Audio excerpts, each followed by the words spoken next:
আব্বা আমি মোবাইল নেবো, আমাকে মোবাইল কিনে দাও। কি তুই এখন মোবাইল কি করবি? কেন? দেখবো, গান শুনবো, গেম খেলবো। মানে সব ছেলের কাছে মোবাইল আছে, শুধু আমার কাছে নাই। এই তোর কদিন পর মাধ্যমিক পরীক্ষা না, আর তুই এখন মোবাইল নিবো বলছিস? পরীক্ষা হলো তো কি হলো, পরীক্ষা দেবো স্কুলে, মোবাইল দেখবো বাড়িতে। তাহলে পড়াশোনা কখন করবি? আরে এখন পরীক্ষায় পাশ করার জন্য পড়তে হয় নাকি? শুধু জিজ্ঞেস করে টাকা থেকে পাশ হয়ে যাবো। মানে ও তোমরা বুঝতে পারবে না, তোমরা আমাকে মোবাইল কিনে দাও।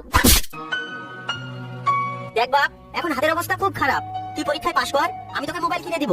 পরীক্ষায় পাশ করে দেখতে গেলে তো আমি নিজে কাজ করে মোবাইল কিনতে পারবো, কতদিন আমি থাকতে পারবো না। আমাকে এখনই মোবাইল কিনে দাও, না হলে কিন্তু আমি বাড়ি ঘর ছেড়ে চলে যাবো। এই কি বলছিস তুই? তোকে বললো তো